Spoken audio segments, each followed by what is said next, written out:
What's poppin', hookers? Me, I'm Stan Scooch. How we doing today? Nice.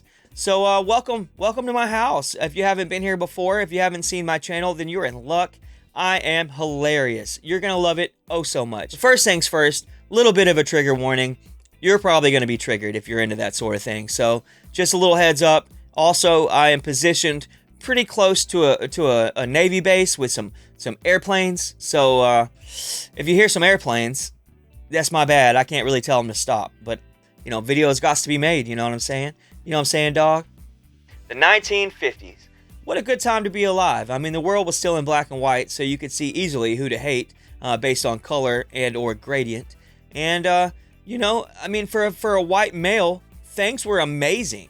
Absolutely amazing. People waited on you hand and foot. Everything you wanted, it was there. It was there for the taking. It was fantastic for a white male.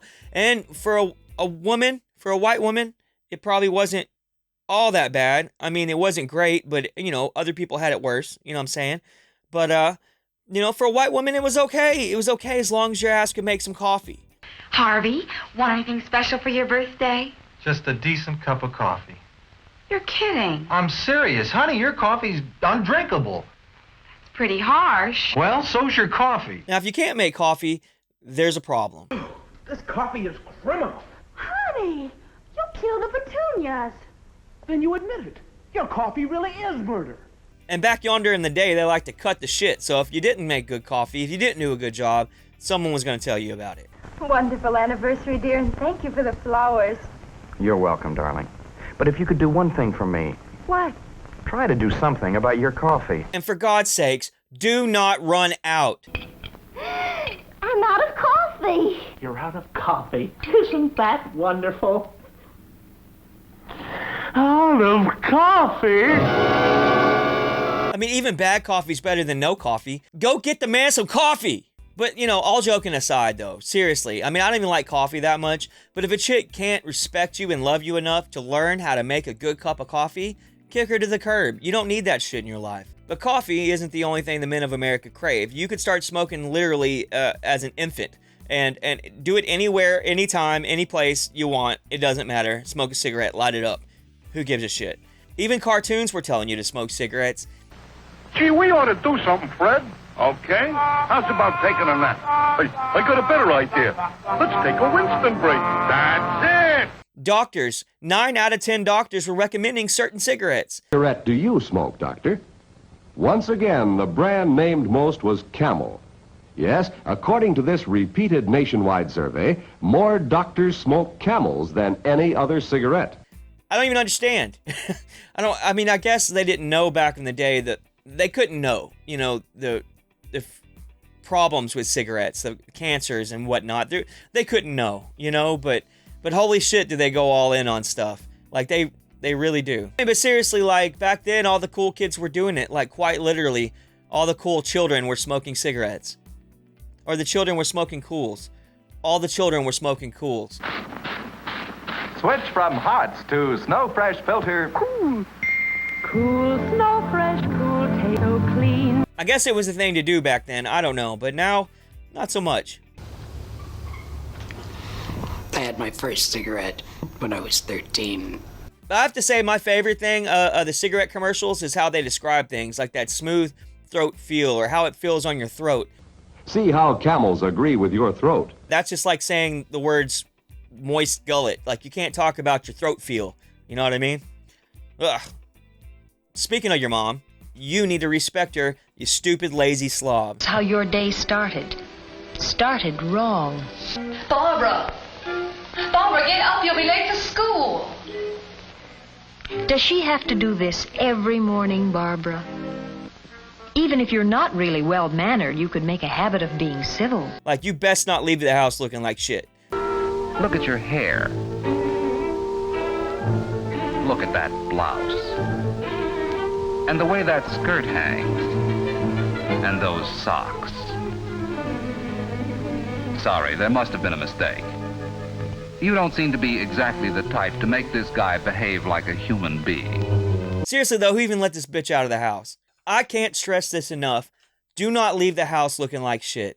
Like, there is no excuse for that. In the 50s, they were serious about you looking like shit. You just didn't do it. I mean, you might say this is where bullying came from. I mean, like, if you didn't dress right, if you didn't comb your hair right, if you didn't smoke enough cigarettes, you got picked on. I mean, this is kind of where it all started, I think. And for some reason, they put way too much emphasis on being popular. Hell, even this announcer wants to talk shit about kids. Yoo-hoo! Jenny thinks that she has the key to popularity, parking in cars with the boys at night. When Jerry brags about taking Jenny out, he learns that she dates all the boys, and he feels less important. You know, I can't really tell what this announcer thinks about Jenny. Is he calling this high school girl a whore? What does he mean by sitting in cars with guys? Like, what is she doing? I can't believe you're going to sit there and talk about a high school girl being a whore. And what's this guy's problem anyway? What did Jenny do to him? Bitch probably didn't make any coffee. But I know. Ladies, I know what you're asking yourself. How can I keep from being like Jenny? Well, the first step to not being a truck stop whore is to keep your legs crossed. And also good manners and being respectful. And because your manners are showing all the time, they have a lot to do with how well people like you. And I guess what I'm saying is just don't be a Mr. Bungle. That was stupid as hell. Why did I say that? Because Mr. Bungle's a thing. You would think it was not a thing. You'd think I messed up and I said that, but I didn't say that. Mr. Bungle's a thing. It's weird. Hold on a minute. Let me get the clip. Just before lunch one day, a puppet show was put on at school. It was called Mr. Bungle Goes to Lunch. It was fun to watch. In the puppet show, Mr. Bungle came to the boys' room on his way to lunch. He looked at his hands. His hands were dirty, and his hair was messy. But Mr. Bungle didn't stop to wash his hands or comb his hair. He went right to lunch.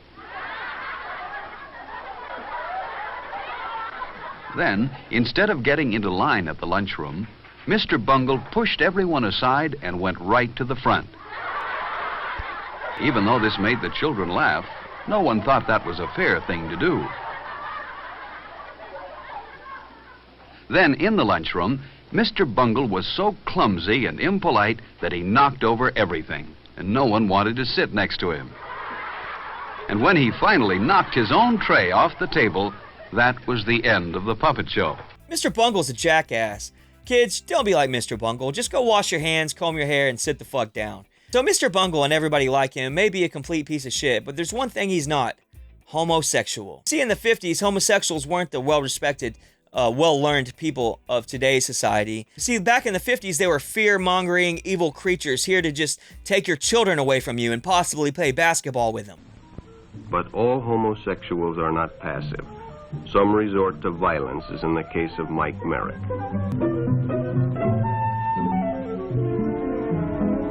In the heat of competition, no one noticed the man who sat and watched. And when the game broke up and the others left, Mike decided to stay and practice a little longer.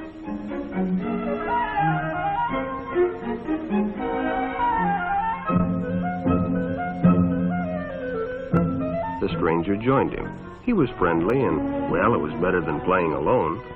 I do agree nobody should be seducing your child, but maybe, just maybe, if you didn't dress him like that, nobody would want to be playing basketball with him to begin with. But seriously, guys, what in the Mr. Bungle's going on?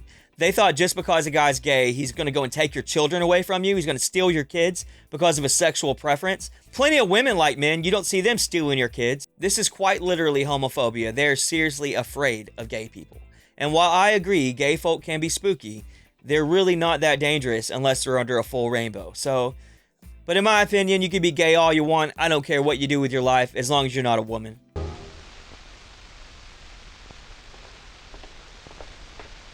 No, Betty, that's wrong. Let me show you again. You use this control to get your focus, you see?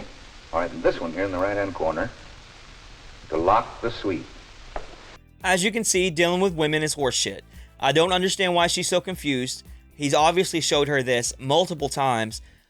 I don't even know what she's doing. Like, literally, what is she doing? Like, what is going on here in this scene? Like, what is this? I guess the moral of the story is going to be just because somebody's different doesn't make them a bad person. Being a woman does, especially a gay woman. And guys, just don't forget to like and subscribe, especially if you like that joke. And always remember, don't hate each other. Hate yourself. Peace. Well, see you later.